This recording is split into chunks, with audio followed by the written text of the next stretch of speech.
Olá pessoal, tudo bem? Seja muito bem-vinda, muito bem-vindo. Eu sou Alexandre Pelais, pesquisador, professor de tendências sobre o futuro do trabalho, o significado do trabalho e novos modelos de gestão.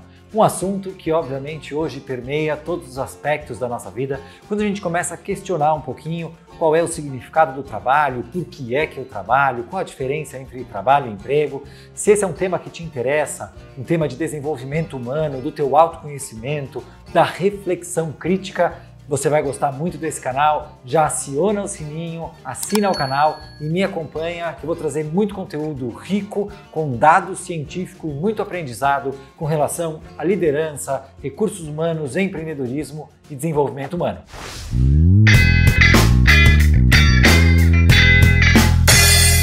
O tema de hoje dessa conversa é a diferença entre trabalho e emprego. Bom, muita gente nunca deve ter pensado sobre essa diferença, porque toda vez que a gente fala sobre trabalho, a gente automaticamente assume que está falando sobre o trabalho profissional, que é, na verdade, o que a gente normalmente chama de emprego. Quando a gente estuda um pouco sobre a história do trabalho, sobre por que é que o ser humano começou a trabalhar, por que é que você odeia o seu trabalho, por que é que as organizações foram estruturadas de uma maneira que exploram a mão de obra em troca de dinheiro, a gente começa a ver que faz sentido um pouco como isso foi criado, como é que essa história foi desenhada. Porque o ser humano não começou a trabalhar porque acordou um belo dia e falou assim: nossa, o que eu mais queria era comprar uma SUV ou fazer uma viagem para Nova York e vou trabalhar para guardar grana. Não teve isso. O ser humano trabalhava porque ele tinha alguma necessidade imediata a ser atendida. Normalmente era fome ou proteção. A gente está falando lá da pré-história, lá do comecinho da humanidade. Quando o ser humano tinha fome, ele ou ela então ia se dirigir e fazer uma ação intencional para conquistar uma contrapartida. Este era o seu trabalho. Então eu vou subir numa árvore, eu vou matar um animal, eu vou caçar, eu vou pescar porque eu estou com fome. E o benefício deste meu trabalho era muito próximo. Então eu fiz essa atividade produtiva e eu já me beneficiei. Portanto, a gente fala aqui que era a primeira grande onda do trabalho, que era o trabalho-uso, o valor de uso. O trabalho, ação, eu faço e eu utilizo, eu reconheço o valor do meu trabalho pelo uso que eu faço dele. Depois que a gente começou a se organizar como sociedade, como comunidade, começamos a diversificar os papéis do trabalho, então uma pessoa, uma área, um pedaço da comunidade ficou especializada em pesca, o outro em água, o outro em frutos, o outro em vestuário, a gente começou então a usar o trabalho como moeda de troca. O resultado do meu trabalho tinha um valor de troca. Se a gente acelerar um pouco essa conversa, a gente vai falar sobre o valor financeiro ou econômico do trabalho. Eu, então, sou um pescador e eu quero trocar com você por sapatos, ou por água, ou por algum outro artigo de proteção. Neste momento, o significado do trabalho começa a ficar um pouco mais longe, porque a ação do trabalho me traz um determinado resultado que não é o que eu vou usar. Eu vou usar o que eu trocar com você. E nesse momento a gente precisa negociar. E aí você vai falar quanto você acha que vale o meu peixe e eu vou falar quanto acho que vale o seu fruto.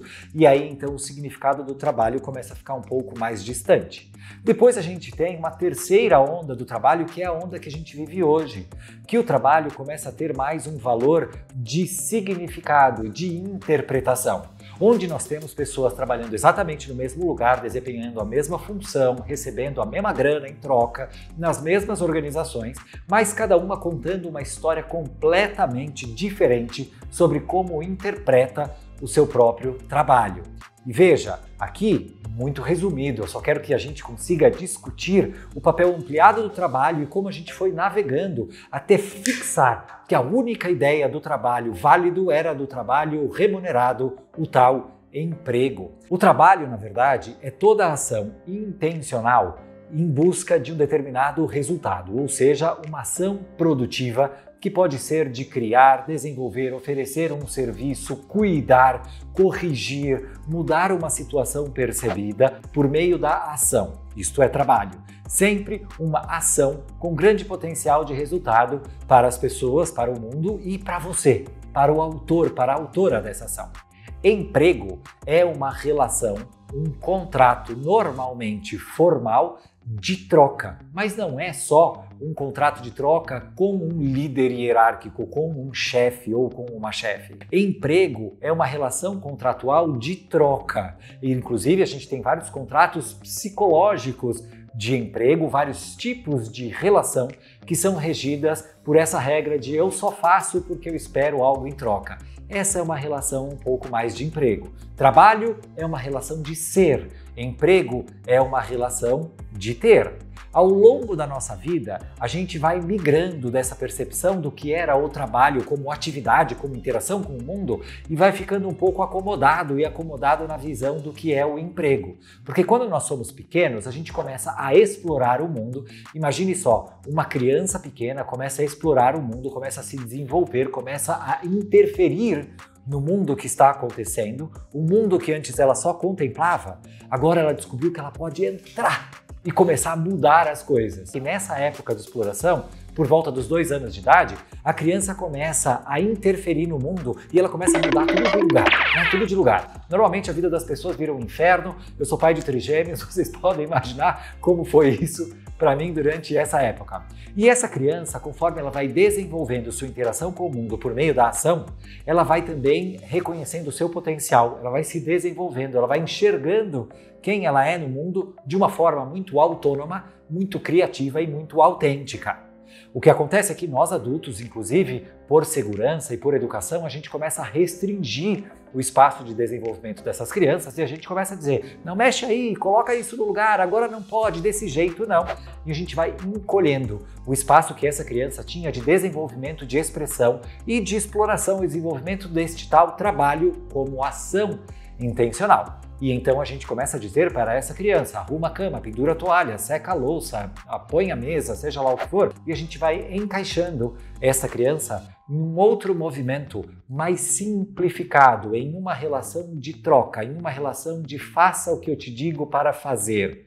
Não explore o mundo, obedeça. Essa migração sai do trabalho, que era uma relação incerta, autêntica, complexa, de impacto, e nos leva para a relação de emprego, uma relação de comando e obediência, uma relação de comando e controle, uma relação simplificada que pode ser falsamente produtiva. Por isso que normalmente, possivelmente, você conhece alguém que finge que trabalha. E tá bom, fala a verdade, você também às vezes finge que trabalha.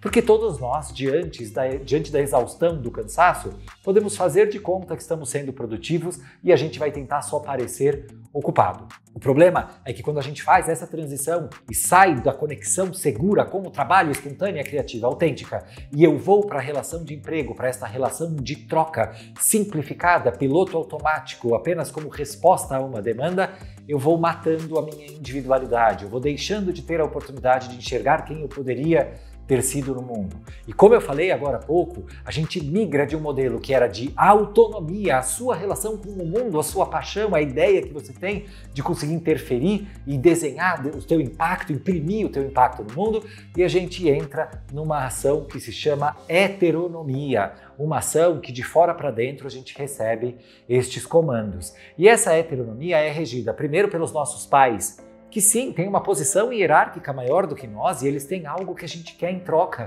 que é o amor. Depois a gente entra na escola e a gente começa a obedecer os professores e as professoras, que também têm uma liderança hierárquica e tem algo que a gente quer em troca, que é a nota. E depois a gente entra no trabalho formal ou os empregos especificamente, e aí a gente tem os patrões e as patroas. Pessoas também que têm uma liderança hierárquica e a quem eu vou obedecer porque eu quero algo em troca, que é a grana. Este movimento sai da autonomia e entra na heteronomia de 3 P's. Pais, professores e patrões comandando, gerenciando a maneira como você vai lidar com a sua capacidade produtiva. Em países em desenvolvimento com menos capacidade crítica, como é o caso do Brasil, a gente fala até numa heteronomia de 4 P's. Pais, professores, patrões e políticos, aí deu ruim, né? Comandando, guiando, dizendo, sugerindo como é que as pessoas vão lidar com sua capacidade produtiva. Nesse momento, a gente consegue enxergar com mais clareza quais são os riscos de a gente sair de um modelo autônomo, independente, com foco numa intenção genuína e ir para o piloto automático de ser uma pessoa arrastada, que não tem senso crítico e que tenta se encaixar num composto social que foi desenhado antes de ela chegar.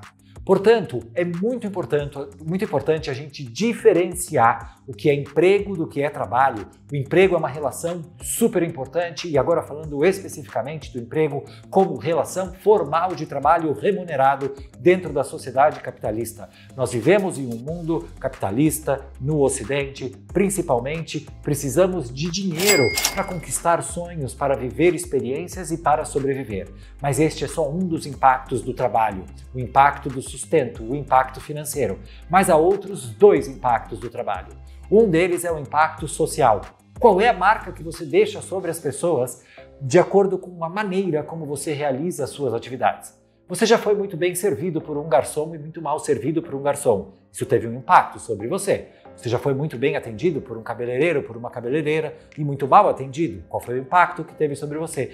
Possivelmente você já sofreu numa ligação telefônica para alguma empresa de telefonia celular tentando mudar o plano. Você sabe como doeu para você ser mal atendido e o dia que você foi bem atendido ou atendida, você falou, minha Nossa Senhora, que surpresa boa. Impacto social, a marca que você deixa em outra pessoa enquanto você realiza uma atividade. E o impacto psicológico.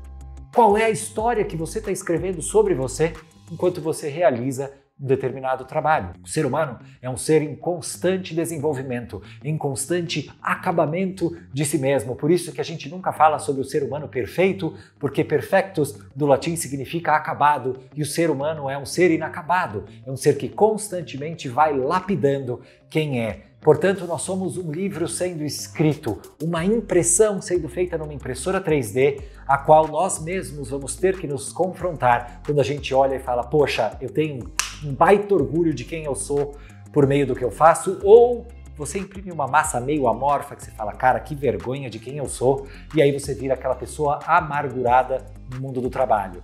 Conhece alguém assim, que é arrastado e amargurado? É por isso, alguém que anestesiou completamente a relação que tinha com o trabalho. Portanto, deixando muito claro em resumo, trabalho, sua relação com o mundo por meio da ação, emprego, sua relação com uma liderança hierárquica em uma relação de troca, uma relação de uma pré-expectativa de alinhamento do que você vai entregar. Não deixa a sua relação de emprego adormecer a sua relação com o trabalho. Pelo contrário, traz toda a tua criatividade, autenticidade, alegria, impacto que você quer ter no mundo, que caracteriza a sua relação de trabalho para dentro do seu emprego. Tenho certeza que você vai ser muito mais bem-sucedido, mais bem-sucedida. Porque trabalho, no fundo, é a sua decisão de ser uma interferência positiva em uma história que vai acontecer com ou sem a sua presença. Portanto, compareça. Muito bom trabalho para você. Se você curtiu esse vídeo, deixa o seu like, deixa o seu comentário, qual foi o principal insight. E se você quiser saber mais sobre esse assunto, assina o canal e vem me acompanhar também no Instagram, onde eu coloco conteúdo todos os dias em @Pelais. Te vejo na próxima. Um grande abraço. Tchau, tchau.